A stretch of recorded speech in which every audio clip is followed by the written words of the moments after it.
BPI Sports has always been a massive supporter of natural bodybuilding, so it only made sense for us and them to partner up. This episode of the podcast is brought to you by BPI Sports, and if you want to support them and us, use code Natty News Daily at checkout for some exclusive discounts off any of your orders. Enjoy the episode. All right, guys, welcome back to another episode of the Natty News Daily podcast. Dan and I are joined by not the individual's name who's actually under his camera. No. This is Angelo Prince. I actually just saw that as I was reading it. This is Angelo Prince. May not know him as well as some of our other guests, but a pro within the OCB, pro within Classic Physique, earned that pro card back in 2018, and has had an interesting history since then, and even prior to that with his training. But we'll dive into that in just a little bit. I want to turn the mic over to you. Just a little bit of background about yourself, who you are, what you do, the whole shebang there. Sure, absolutely. So, guys, I'm Angelo Prince. I'm 28. I'm from New Jersey. I am a personal trainer, and I'm also going into law enforcement. I'm part-time in law enforcement right now, trying to get a full-time position. I'm a NASM certified personal trainer, and I've been teaching at Tenacity Fitness for, I think, like 5 years now. I'm also a certified nutrition coach through NASM as well. I've been bodybuilding since 2017, and I won my pro card in 2018, like James said. James was actually there at my bodybuilding show and supported me in Syracuse. I won my pro card there at that show, and I competed in 2019 to do my pro show, my pro debut in August 2019, in August 2019, OCB Battle of the Belt. And then don't skip over how that show went. All right. So in my pro debut, I went up against, I think, like 8 competitors, and I won overall. It was great competition. I prepped for 33 weeks for that show.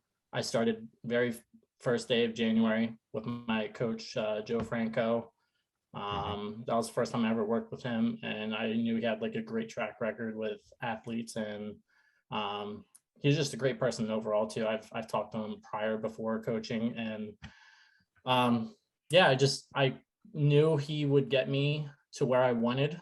And again, he had a great track record. I knew he had great athletes that he's coached, and he's like not super local to me. He's probably like about like 45 to an hour away from me. So I would go to like his posing sessions and stuff, and make sure I got everything I needed to make sure I brought a perfect package to the stage. And then after that 33 weeks after my pro debut, I went into Yorton Cup, which was 10 weeks later. I was basically in like maintenance after my show for like 4 or 5 weeks, just maintaining like maybe 4 pounds above stage weight. And then that last like month, then we really dialed it in for Yorton Cup. I took 5th in my class at Yorton, which I was super proud of. I wanted to place at Yorton, which I placed in my class, so I was perfectly happy with that. I didn't move on to the finals. I think they take top 3 at Yorton. So I didn't move on to like the finals, where it was like 3 from tall, 3 from short, and then you got your final placing. But again, I was perfectly happy with the package I brought. I knew how hard I worked, and since then I've been in off season.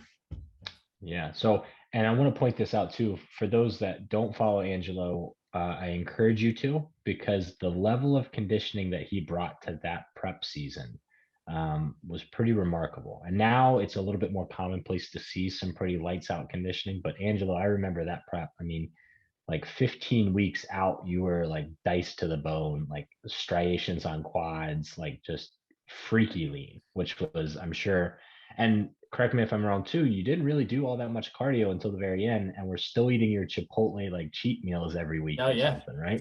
Yeah. So let's see. I started at like 3,200 calories in the beginning, and then I was like, it wasn't like too bad to start off with, but like my coach was like, you're losing weight like pretty easily right now, and you're only doing like 5 minutes of cardio like post session. It's just like a cool down. And I'm like, yeah, like I'm not like too hungry or anything like throughout the day. I'm not like starving, but yeah, I'm a little hungry. And he's like, all right, well, we're gonna bump up your calories. So like every week I would check in with him, and every single week he's like, are you sure you're not like hungry? Because you're still losing weight. I'm like, I mean, like I'll take more calories, but I thought we were doing a prep here. And he's like, no, you need more calories. So I'm like, all right, whatever. I'm not gonna complain. So we worked up to like almost 4,000 calories, from like 3,200 to like 4,000 calories around like May. And then May, he cut out cardio completely. He's like, you don't even need to do it anymore. He's like, just enjoy your calories, keep training hard. And at that point, I was like 100. Well, I guess to start off, I was like 209 to start my prep. And then I got down to like 199 or so, like 200 pounds, 199.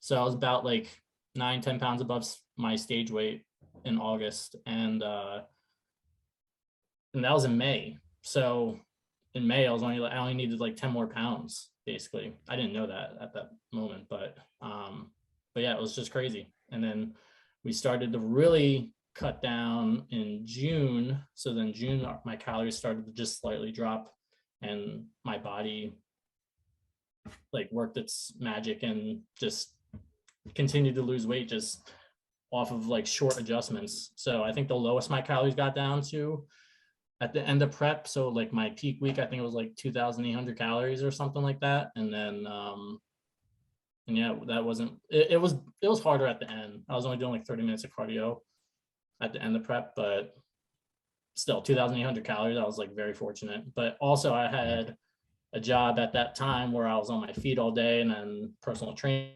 people, and so my NEAT was like crazy. I just had like so much activity throughout the day. I was getting like 15K steps, like I was gonna ask about what your steps were. Yeah, easy 15K steps, that's a good bit. sometimes more. Without trying, that's a good bit. Yeah. Without trying, exactly. So, Yeah, I have to push to get 8K right now.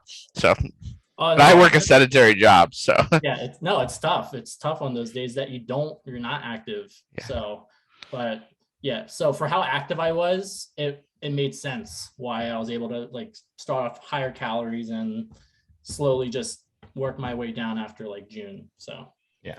And that's something that people need to take in consideration when they hear that as well. Like it's yeah, all relative, absolutely. right? So, and looking too, like, yeah, the amount of calories you were eating were a ton compared to some people, but you did eventually have to drop, right? So it's that relative from where you start to where you end. So you're still going to be hungry if you drop, 800, 900 calories off what you're normally eating and add cardio. So It's not like you didn't suffer. It just. Oh no, yeah. Towards the end, it was tough. It definitely just like, and again with how active I was, and I was working as a physical therapy aide, so I was engaging conversations all day from how it is, but like 9 o'clock in the morning until almost 9 o'clock at night. I was doing like some days 12-hour days where I had to physically talk to people and help them with their exercises, or what I mean. It's just mentally exhausting.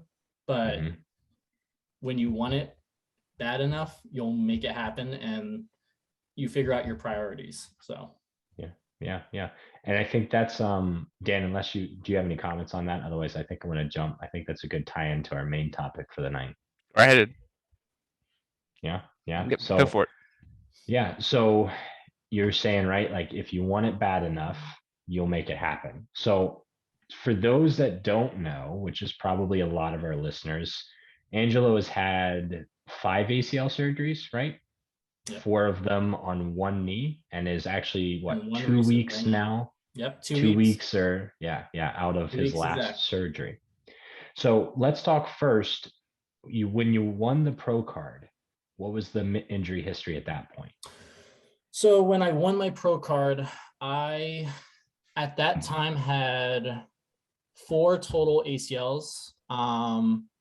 So one on my right, my very first one was my right side, and that was when I was a junior in high school. I was just playing like a variation of like basketball, and I just went to like juke backwards like real quick and felt it pop, and I just walked it off, and I'm like, oh, I think I dislocated like my kneecap or something. I didn't know like what I did, and I just walked on it the rest of the time, and then found out tore my ACL. So and I was told I wasn't going to play football my senior year because I did it in May, and they're like, "There's no shot you're playing football. Like, you're done." And I was like, "Yeah, over my dead body. Like, I'm going to figure a way to play football."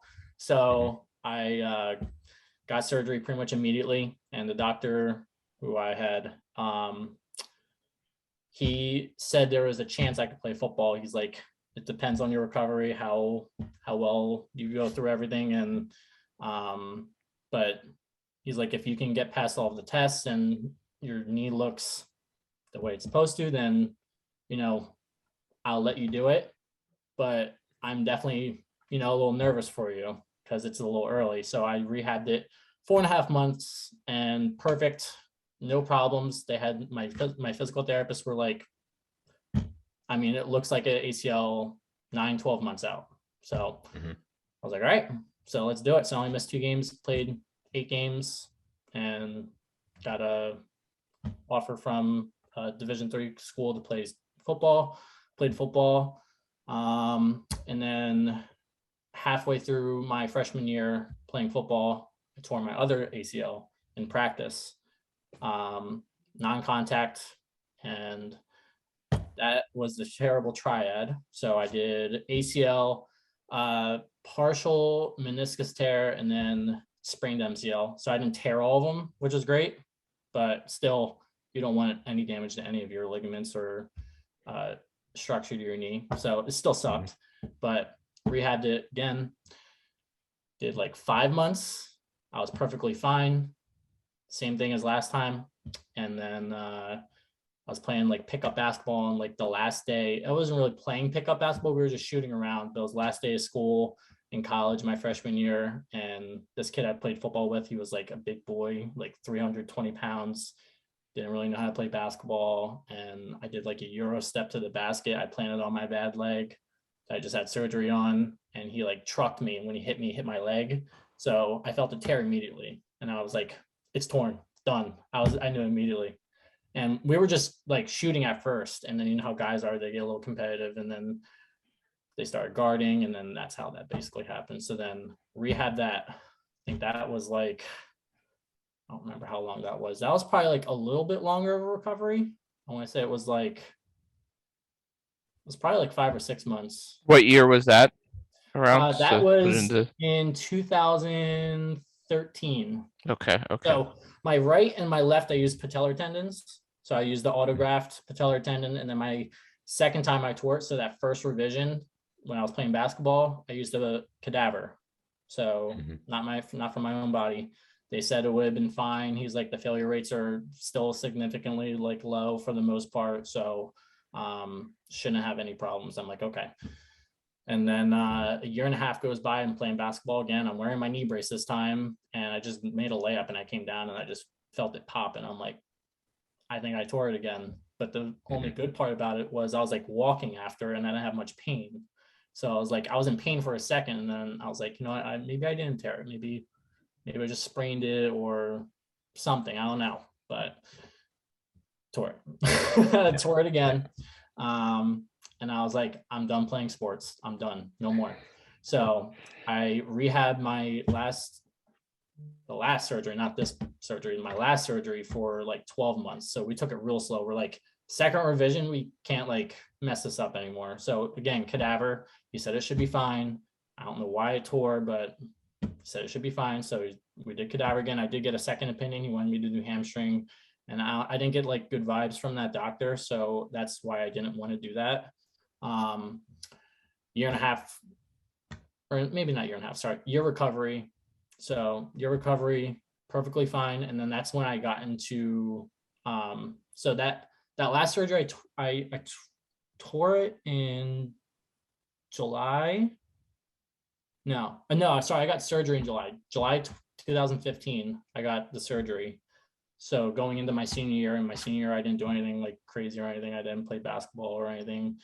Coming out of college, that's when I started getting really into lifting more again. So I had a good background of lifting from football and stuff, but not like bodybuilding lifting. So I finally started getting into lifting out of college, and then saw my buddy Mike.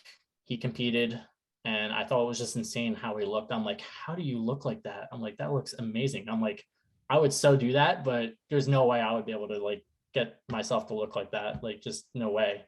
And I went to one of his shows, supported him, and then he's like, dude, you can so do it. He's like, I'll coach you through it. I'm like, all right, sure. I'm like, I'm probably never gonna look like that. So It's kind of crazy how you have that perspective, like when before you really get into it, yeah, about like, no, I could never look like that. And then it's like, yeah, it's crazy what your body can do and change. And just, when you work hard and you really put all your effort towards something, how much you'll reap the benefits. But that's when I got into bodybuilding. I basically, again, been competing since 2017, and had no problems like during any of my preps with like my knees or anything like that. Actually, only towards the end of my last prep, so towards the Orton Cup, I had like a little bit of patellar tendonitis that last week. I had like my last leg day. I'm like, I'm going hard. It's my last leg day. It's like I'm a week out, and I had a little bit of sharp pain. And then I was like, I don't know if I should do another rep. I'm like, I'm just going to go for it. And I did. And it was so painful. It was just like this sharp pain, just patellar tendonitis. And then it lingered for like probably like 12 weeks or so. Is that a week out of the Orton? Yeah, a week out. Man. But the flare up did go down. So I didn't have any problems like posing.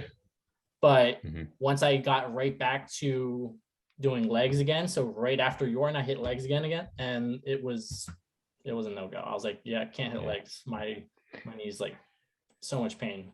So that was the only time I had like problems with my knee before any kind of ACL stuff. And then before we get too far, I don't want to overlook the fact. I think the big takeaway point, right? Like that was a big history. For those that are listening, like before you even got into bodybuilding, you had 4 very significant surgeries in your knees, right? And then you're still saying, I didn't have that many issues now transitioning into bodybuilding and then developing, pro caliber legs, right? So before we go too far, I want to dive into the training specifically. Were there any adaptations that you started right off the bat? What was the trial and error kind of? Because I'm sure your training isn't, 100% with the legs. I'm sure there's been some modifications or some, some things you've adjusted as you've gone along. So what's the leg training normally look like? The only thing I find that would ever bother my leg would sometimes be like, so at my gym, I don't have leg extension, which people are like, what? You don't have leg extension? Like, how do you build your quads? And it's like, you can build your quads through so many other exercises other than leg extensions. But whenever I went to like a different gym and I did try leg extensions, I always felt like there was like, it just felt off for some reason. I don't know why, but it just did. So I kind of just avoided leg extensions for the most part if I ever had to really do them. But I actually did do them. I kind of like makeshifted it. I put like a little handle attachment on like the bottom of like one of the cables and would like sit on a bench and then just kick my leg out, put my leg through or my foot through and just do leg extensions that way sometimes. And it felt fine, but I don't know why. It was just some of the machines every once in a while, they would like bother my Sounds leg. like my sort of contraption. Yeah, pretty much. Like you just makeshift it, you figure it out, you know what I mean? But you work with what you got.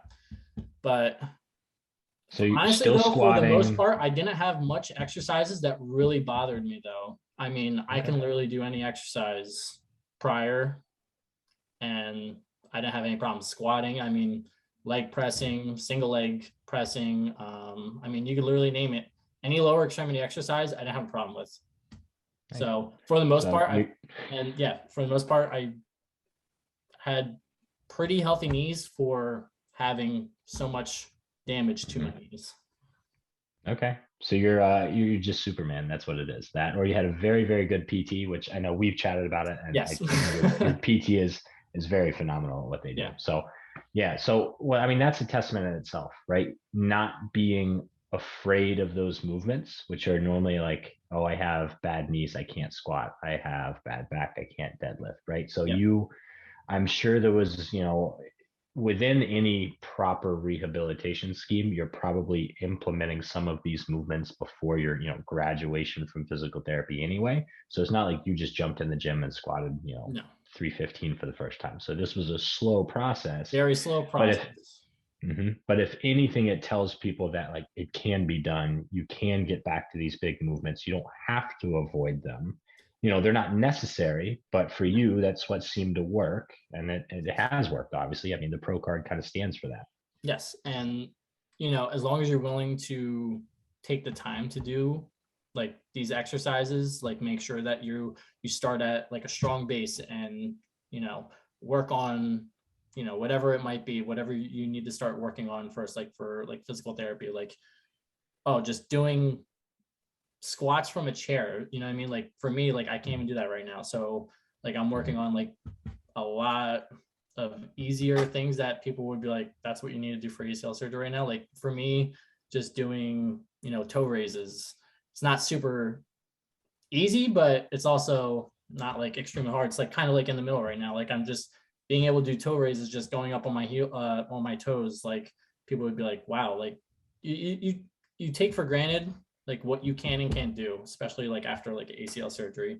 So, but just being able to, start from a base and just work your way up. And then, eventually it took me time to really get to like feel comfortable doing barbell squats, like after like that last surgery. And then finally working on like really hitting legs hard. Like I remember I used to hate doing legs because I was like, I used to be so sore after. I'm like, my legs are like, at that point they were like tiny, and I was like, I just didn't like doing legs. And then finally I learned to like really enjoy doing them because I knew how much stronger I was getting, and I knew like I was going to get benefit from these exercises if I did them and if I stayed consistent with them over time. So as long as you just can build a base and, don't be afraid to like push yourself and work through some of these exercises. And if you stay consistent with it, you're going to get stronger and you're going to reap all the benefits. Yeah. So through all that, I think just you've been patient, persistent, diligent. I mean, I think that speaks testaments, and progressive with things. I think that really speaks, volumes to, and proof is in the pudding with how you've been able to progress from injury, which is difficult in and of itself, but also build, as James said, world class legs.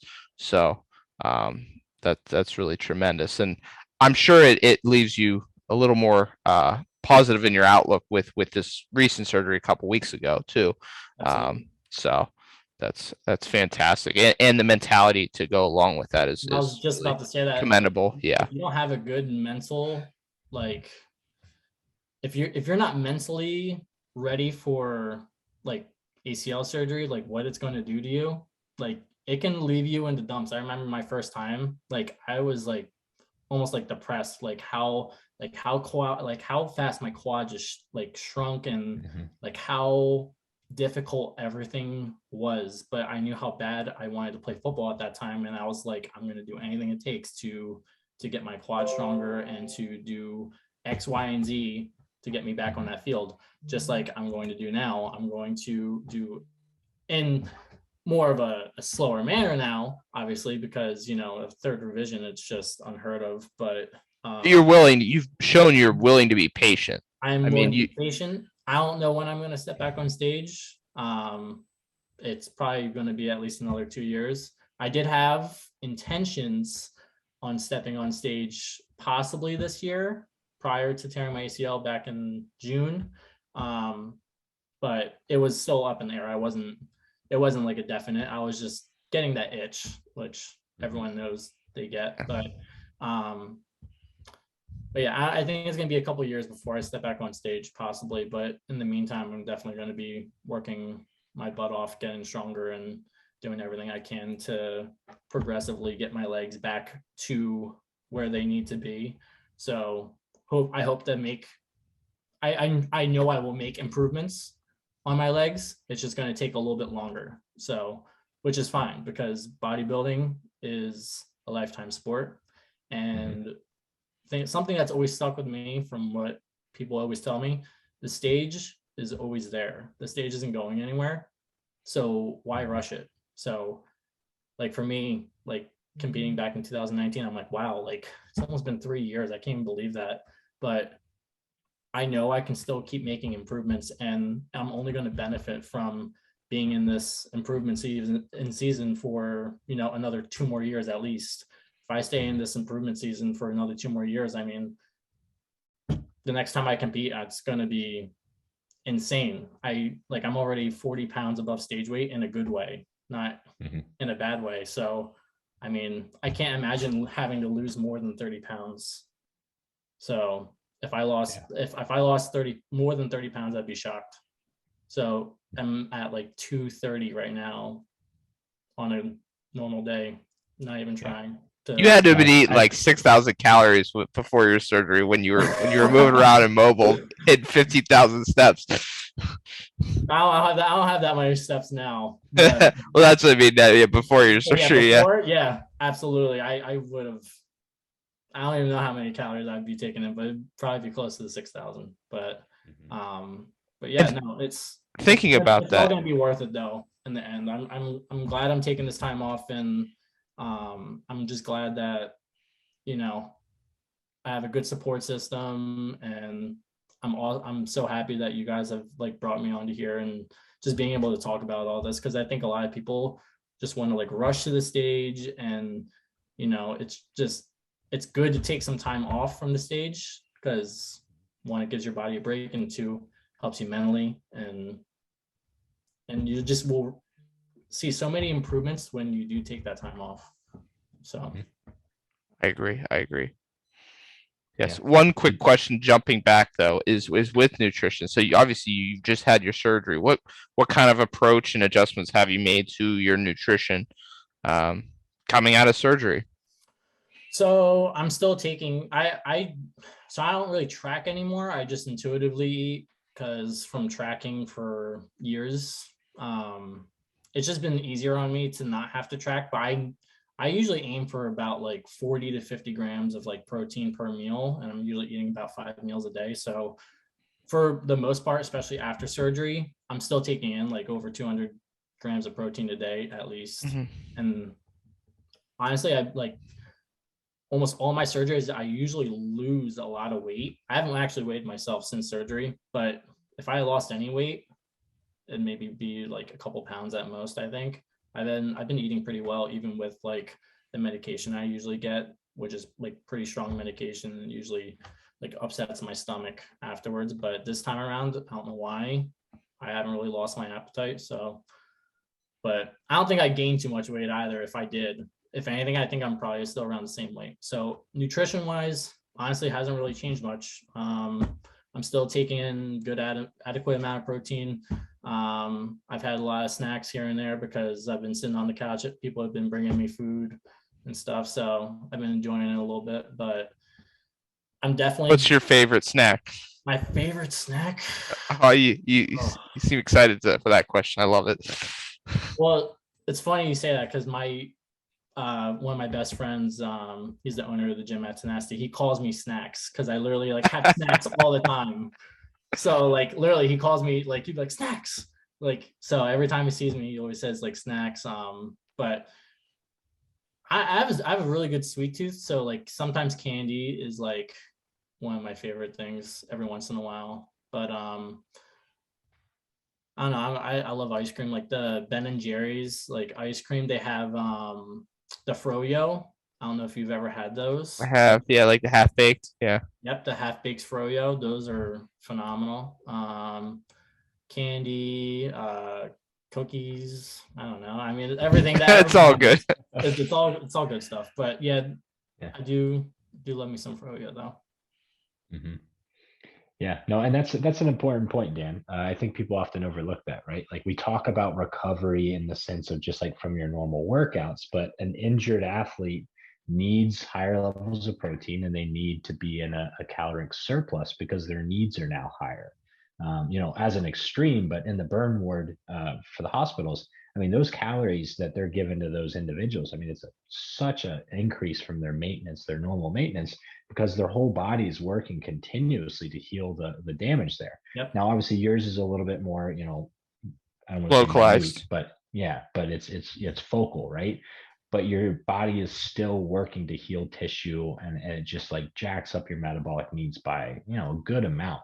Yeah. So Like, that's kind of a my question that people sometimes ask. It's like, oh, should I go into a deficit because I don't want to get fat? It's like, no, like your body needs food more than ever right now. Yep. Because you need to and, repair all that tissue that, like, people, again, like I kind of mentioned it earlier, like the first time I had my ACL surgery, like the amount of atrophy I had in my leg, it was like scary.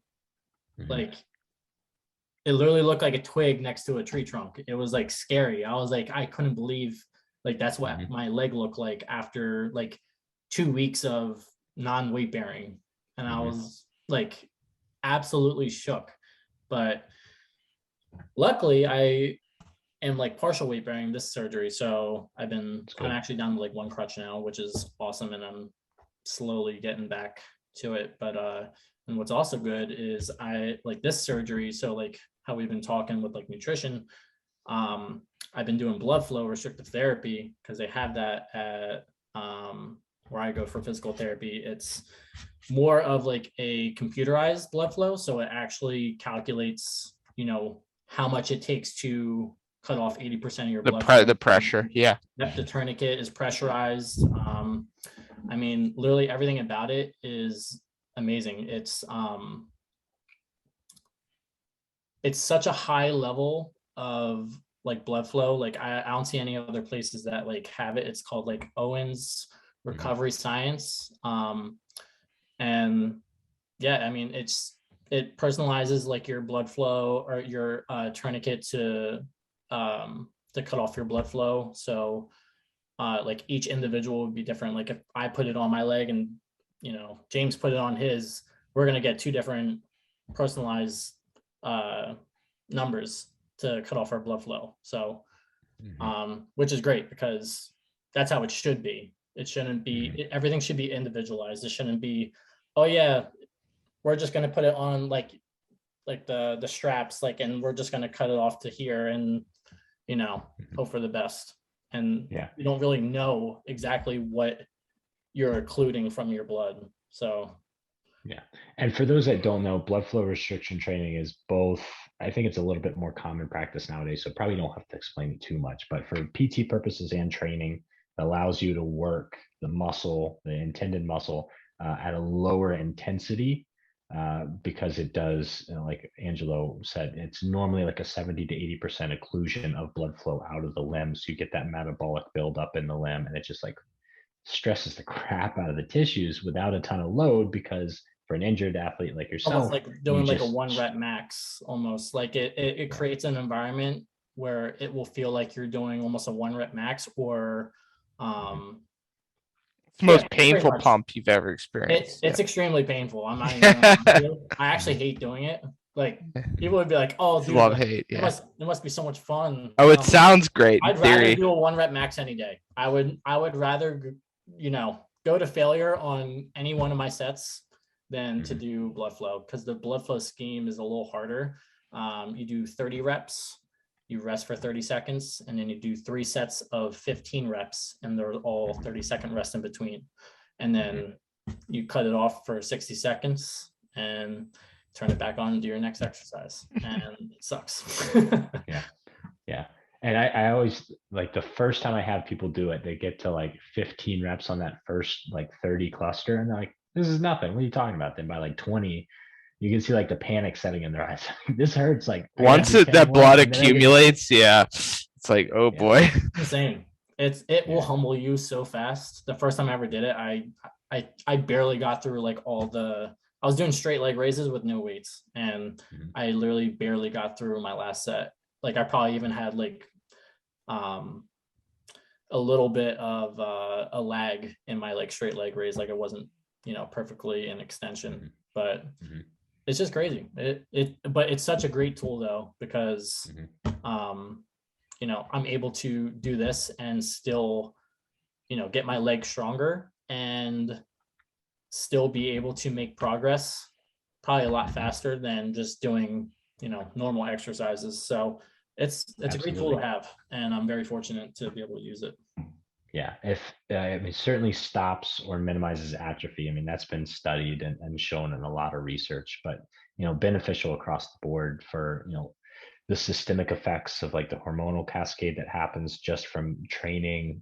So it can help with reducing atrophy on muscles that aren't even being trained. So there's a lot of really, really good benefits from it, especially for a bodybuilder that's been injured, to continue to maintain the mass that they do have. So that's something that I encourage a lot of people to look into if they are injured, specifically like the big injuries, right, where they know their training is going to be altered for a long period of time. Minor things you can just kind of train around, but there's no training around a surgery. No. Yeah. All right. Any final thoughts, Dan? Points you want to make, Angelo? Anything of that nature?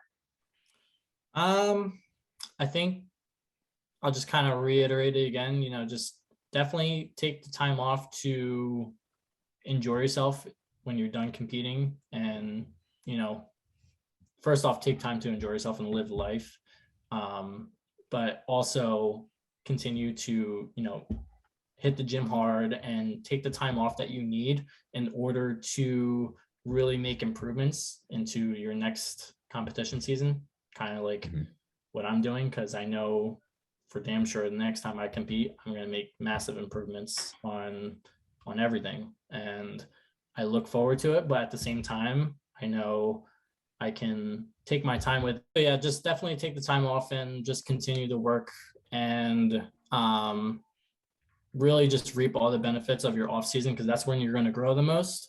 And when it comes to any kind of like injuries, you can always work around injuries, and you can always figure out ways to kind of, again, like work around it, but find different ways to implement exercises in to make sure that you're getting the benefits that you need to strengthen your muscles. And that's basically it. But don't be afraid of injuries though, because injuries do suck, but you can always work around them, and you can figure out ways to still progress and get stronger. Absolutely. I think you're a great model of patience and persistence, Angelo. So Thank you. I love it.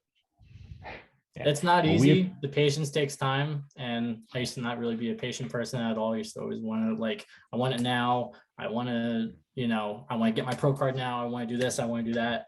But I learned that, just taking some time off, it does wonders. Yeah, I think you've been able to kind of take 2 steps back and look at the situation, be like, me being impatient now is not helping me, exactly. If I'm patient, this will be better for me in the long run. And you'll, as you said, reap the benefits of of that patience. Absolutely. But with diligent effort too. So not just sitting back and be like, I'm just gonna wait around and do nothing, but doing the work, doing the stuff that sucks, the boring stuff, the painful stuff, the stuff that's not sexy, so and unfortunately, everyone wants the sexy stuff, and honestly, you just have to just be fine with the same mundane workouts and boring, and just keep at it, keep grinding, keep progressing, whether you're microloading, whatever you're doing, whatever you need to do to get stronger, or find different ways to switch up your workout every once in a while if you need to. But as long as you're being persistent, then you're going to make those gains. But you have to be willing to be patient and persistent at the same time. And you find value in the small wins. But absolutely. Yes, nice. All right. Well, Angelo, we really appreciate you coming on. We appreciate you taking your time, especially 2 weeks post-surgery. I'm sure there's things that you'd rather be doing. But I have nothing better to do. I promise you that. Okay. For the individuals that want to find you on social media, where can they find you? You can find me on Instagram, Angelo_Prince. That's where I'm at 99% of the time. I'm not really on YouTube or anything like that. I was thinking about making a YouTube at one point. I might eventually start thinking about doing it, but as of right now, it's just Instagram. So if you guys want to find And me you there. said the gym you train out of was what again? Tenacity Fitness. So that's in South Jersey. It's in Hainesport. It's a great gym. It's first was a small, very small gym, and now they're growing, and it's now packed. And I love it and I hate it at the same time, because when you want to get on an exercise or get like on a rack, you're just like sitting there every once in a while in the afternoon, and you're like, all right, I really need to start my workout now. Yeah. All right. So if you're ever in South Jersey, give Angelo a shout at Tenacity Fitness. You can find him on Instagram, Angelo Prince. Yes, hit me up. You get a free workout, and I'll put you through the ringer. Oh yeah, absolutely. So for everybody with Natty News, we appreciate you watching the episode. If you haven't already, like, subscribe, follow. And for those looking for a little bit more content, we are putting out some exclusive videos, some exclusive educational content on the member site. That is nattynewsdaily.com. And thank you guys for joining in. Thank you guys for having me. I appreciate it. Thank you, Angelo.